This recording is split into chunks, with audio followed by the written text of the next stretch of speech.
Welcome to the industry with me, Jerri Jarmeh, and my guest, Richard Allen.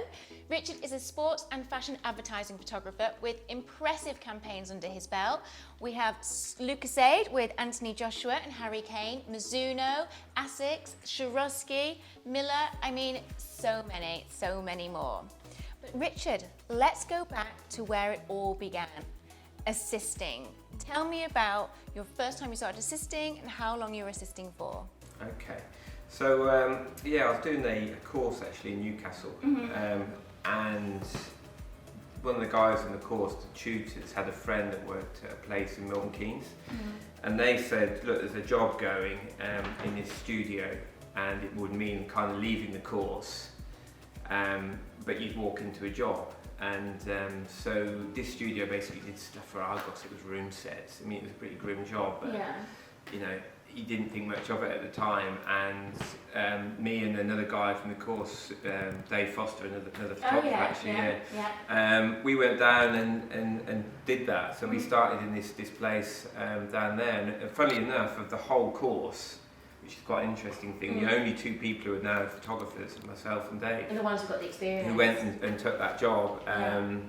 So I was down there, and then through some friend I met when we were down in London, was a photographer's assistant, and he kind of said, oh, I can't do this job next week. It's a 2-week shoot in a studio. Can you do it? And I sort of went, well, great. Because at the time I was on 11 grand a year, and then the day rate was £250 a day. So then I was like, right, I'll take that. Handed in my notice at the studio, and then took the freelance work. Obviously, then the job finished, and I was like, what do I do now? But it's about taking those opportunities when they come. When they come, and no matter what. I mean, you get a very good rate, 250, because that's good when you was assisting. Now it's kind of like starting at 150. I remember I started at 75. Yeah, I mean, there were cheaper ones, but this so happened to be an advertising job, which you did tend to get paid a bit more. And then kind of like from there, you kind of got into a circuit of other assistants and sort of photographers you'd work with, and you know, it wasn't so much thing with text messages and social media back then. There was so the only way you'd have to call people up, or so a lot of the times you say 5 assistants who'd all bounce jobs off each other, and somehow you kind of got by. I mean, obviously there'd be busy periods, quiet periods, but it's just like there is when you're a photographer. But I mean, it's still. I mean, back then as well, of course, it was all film, so it was a lot more intense. How you did the shoots were obviously a lot longer, so you get a lot more days. And now that you've transitioned from an assistant, because you weren't assisting that long, was it like 4 or 5 years? Probably about 2 years actually. Which is quite a short time to assist, really, because now it can be anywhere between 5 to 8 years. Well, yeah, I think back then as well there was more of a progression into. There was a lot more work around. Ultimately, there was less photographers, more work. So it did seem to be around then that it was about 2 to 3 years that people would assist for, and it tended to be that if you went a little bit longer, that you probably wouldn't transition to a photographer. You'd kind of just which is fine for some people, because it's it's still not about. If you don't want to be a photographer, if you're happy being an assistant, it can be quite a good job. So when you moved over from assisting to photography, and obviously now you had years of experience, if you could go back to the young Richard who started that transition, what was the one thing that you wish you knew then that you know now? I think a big thing is to find a niche, or find a directive that you're going and stick to it. I think because you're worried about bills and just making you tend to just go, well, what if it's a job photographing some guy for 300 quid for a portrait, or it's whatever you take, whatever sort of came in you would take.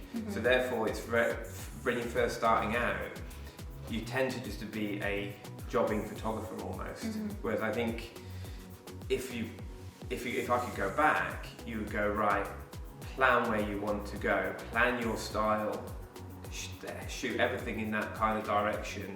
And then if you are getting paid jobs, then great. But if it's not within what your style is, don't promote it anywhere. Don't put it anywhere. I mean, I remember then I used to have a website that would be, I'd have each element of what I was doing, and you kind of realise that you've become just a jack of all trades, which will probably see you through as a career in photography. But I imagine that a lot of the jobs you'd be doing are ones that wouldn't necessarily excite you. You tend to just be a camera for hire. Yeah, and you definitely get a better pay when you've got more of a niche and more of a style and going in more of a direction. Yeah. Yeah.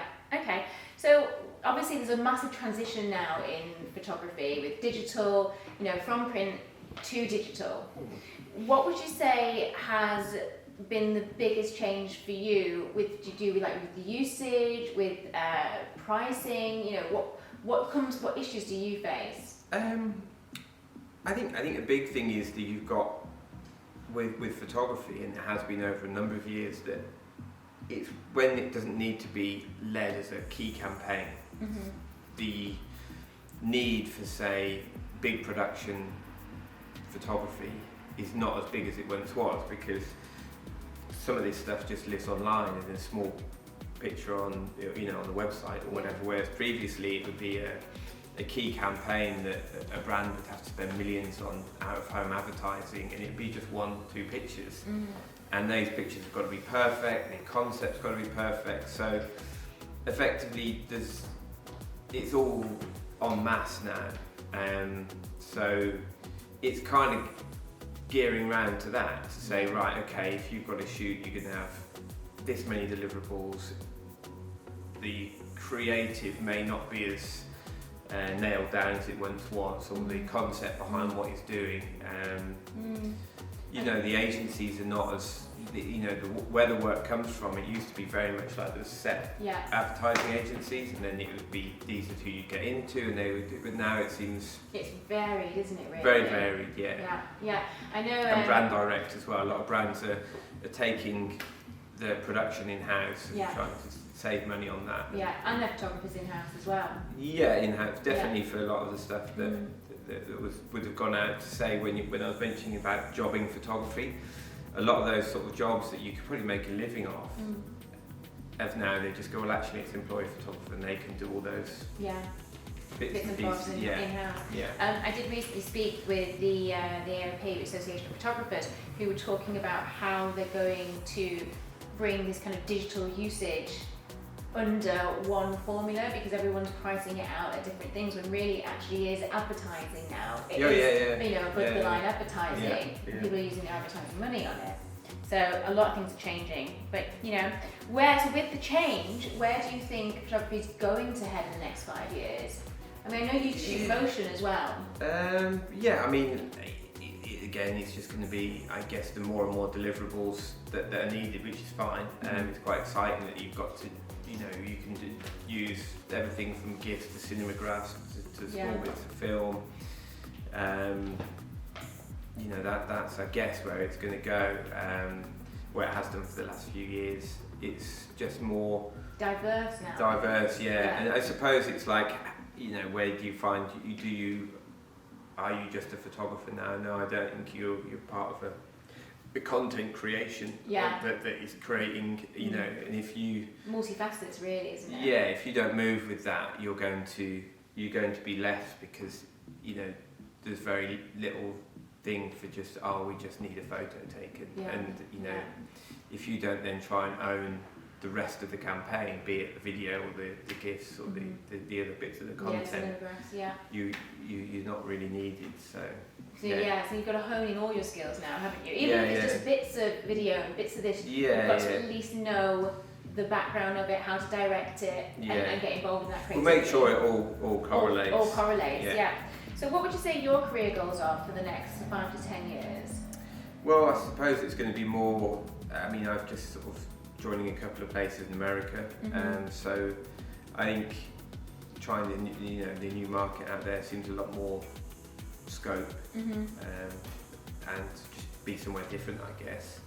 So I think he's probably going and spending more time in the States and shooting more in the States over the next 5-10 years. Yeah, I've heard that they're being a lot more creative and there's a lot more scope, like you said, and also in Europe as well. You know, they again have more scope for creative work, where we're kind of a little bit behind the times, I've heard.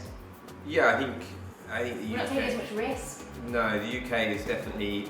I mean, I can't remember the last time you sort of got a deck from a UK creative agency that you thought, oh, this is going to be nice. Or it seems that there's the craft of it within the UK seems to have gone a little bit. So a key element as a photographer, as coming into photography, is definitely look at other markets, other countries.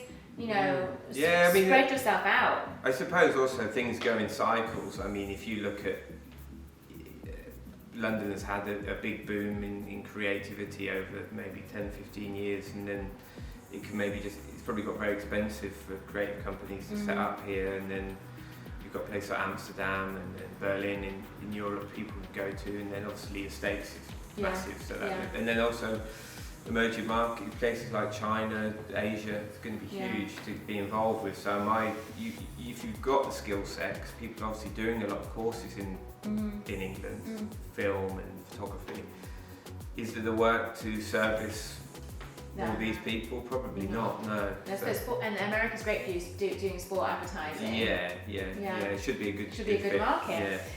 So you know, talking about our style and our tones and developing your style, what do you think makes a good image stand out? You know, above the rest of the images that are out there, because now we're flooded. I guess you've got to try and differentiate. If you're a professional photographer, you've got to try and differentiate what you're offering to what someone can do on the phone or whatever. So, it's still the old thing. It's composition, lights, creativity with using the composition and light, and then obviously what the person's doing. If the person, you don't get the person looking right in the photo or feeling right if it's a portrait, or it's kind of like that's where you can. Nothing changes from a good photo 60 years ago to a good photo now, but there's just a lot more of them. But then you have to look at it and go, right, how do you stand out? How do you stand out from that? And it's just making sure that don't use over retouching. Make sure you're getting a good image. Make sure you're getting a good idea to what you're shooting, and use the stuff that maybe not everyone knows, which is lighting and your aperture and stuff like that, and different techniques. Yeah, I think this is actually really good because there's so much out there and so much competition, it stops you from actually being lazy, because you've got to work harder to get those ideas out there and do it right in camera. You can't just get away with doing because people are returning to film, aren't they, and stuff like that because of it. I mean, I suppose what's difficult within here in the industry at the moment is you could go out and do all that, and then if there isn't the necessary key campaigns for that, and actually people just want stuff generically done for Instagram, then it's a bit of a difficult one. But I mean, if you're creating good imagery, people will come. Create and they will follow. Yeah. So are you a member of any photography associations, and what would you say the benefits are? Well, I'm with the AOP. I think the benefit is probably you get the awards once a year, which is quite nice to win. To never win it, but next time. Bribe a few people. That's quite good. And I think if you feel that there's something, you've got, it's not a union, but there's someone to back you up if you've got an issue with whatever. It's just someone that can give you a bit of clout. I mean, I've not had to use them so far. No, but they're good for like licensing, chasing money. I mean, the usage calculator is great. And they're amending that, updating it. We're cheapening it. It's pretty pricey. It's a bit unrealistic on some of that. But it's good. I mean, for what it costs, it's worth being in it just for the network. You'll get a lot of sales emails from assistants, and there you go. You've got your favourites, though, haven't you? Hey. So among your campaigns, which would you say has been the best one to produce and to work on? Well, obviously, I always like the location ones. It's a lot more fun when you're off in sort of South Africa or LA. You had a great trip in South Africa recently. that's obviously a highlight of what when you get to go to somewhere really nice, and get up for sunrise over mountains, and sometimes you can forget how amazing that is to be doing as a job, because there's a lot of politics, or there's a lot of work that goes into getting you to that top of the mountain. It doesn't come easy to get these kind of jobs. You have been beasted on some yeah, they're hard work. There's no doubting that. But I think any of this kind of location stuff has been great. I mean, I remember when we did a lot of the stuff for Swarovski. It was the huge sets, LA, and it was kind of like, when you think of the locations you're in, it's amazing. It's amazing, yeah. So I think it's the locations, and also it's definitely the team. When you go away with a really good team, yes, that helps produce a great campaign. Yeah, I mean, that's the big thing with commercial stroke advertising photography, is that it is a team. It is a team. There is, if you're going out and doing a personal project that you get taken in a gallery, then this is your work. This is your thing, and you take ownership. Part of an ad campaign, you've got the client with their actual thought processes through to the creatives, through to then going to a producer. And if you think about it, by the time you've got to that point, everything is down to that process, because you're there to take a picture that they've got you there for. So it is a strange kind of concept, really, advertising photography, because sometimes you can do one that's kind of built up of elements that you've shot, and then the retouchers put it together to look amazing, and you can kind of go, oh, here's my picture, but I don't think you'll ever be, with advertising photography, it's always your own individual work that you'll feel very proud of. Yeah. Adverts is something to kind of be just, I've done it, I'm a part of it, yeah. and it's great to be, and part of that, and I think that's how, once you do commercial work, that you become part of a mechanism, and that's where they can trust people to do it, because it might be, if someone's a really good photographer but then they're not going to execute what the creative said, then you're in trouble. Yeah, because you've got to have that teamwork and that business and work together. And I think with the advertising, it's knowing that you've been given the respect and the responsibility to see a massive campaign, and they trust you to do it. Because of seeing you working throughout, the years that you've been a photographer. Yeah. So what made you choose a career in photography? I mean, apart from obviously you got lucky with some work experience, but was it something you always wanted to go into? Not really, no. I mean, we had when I was at school, they had a photography teacher, and she was quite an inspiring teacher, and it wasn't necessarily, because I mean, we used to probably mess around a lot in the lesson, really, because it was, at school with the art lessons, it was kind of like take a camera off and do what you want. Throw a rubber across the room. Exactly. Well, also you had the dark room, so I mean, it's if you could go in and you can do, that's quite fun if you're at school. But she was very, she was actually an advertising photographer that then went into teaching. Yeah. But as a teacher, she was very. There's actually, it's funny enough, there's another girl who's in my photography class at school who's just all portraits for the Daily Telegraph. Who's really respected photography, Kate Peters, and you think from a state school in the Midlands, to have, so and she said the same thing when I read an article with her actually, that it was a teacher that inspired her, and then it was quite easy to get an A in photography because it's subjective. So there wasn't actually a written exam. So most people got an A. I mean, one of the guys in the course got a B, and he submitted his mum and stepdad's wedding photos that weren't even taken by him. So you can kind of get an idea of how That's he's. Brilliant. So then I thought I'll do it A level because you can definitely get an A at that. Yeah. So I did. Oh, you did. So, that was definitely the route to do. But it was the inspiration from the teacher, and obviously you enjoyed it, and it gives you the freedom, creativity. Yeah, and it was kind of like it wasn't sort of I can't profess I was like somebody I picked up a camera and and never put it down. I think it became something that now I enjoy and can do. Yeah. but yeah, it was kind of more sort of falling into it. Which is, you know, a lot of people do. Yeah. So what would you say is the most difficult part of being a photographer in 2020, 2019 and 2020 really? I'd say it's the business side of photography. The more higher up you go, the more the jobs, there's more money. More money brings more aggravation, brings more people. So when you're doing, let's say, smaller jobs, when you know, there'd be less of that, and you felt you'd have more control as well. You know, remember, like, you know, maybe when we're doing things like when we used to do whatever jobs for catalogue that was X amount, or doing this, yeah, it might be a pain, but now there's a lot of aggravation that comes with the business side of photography, like the pitching for work, the constant kind of treatments that people might want you to write that you're never going to even, you know, that you go, well, I was 5 people pitching on this job. You know, it can feel a little bit.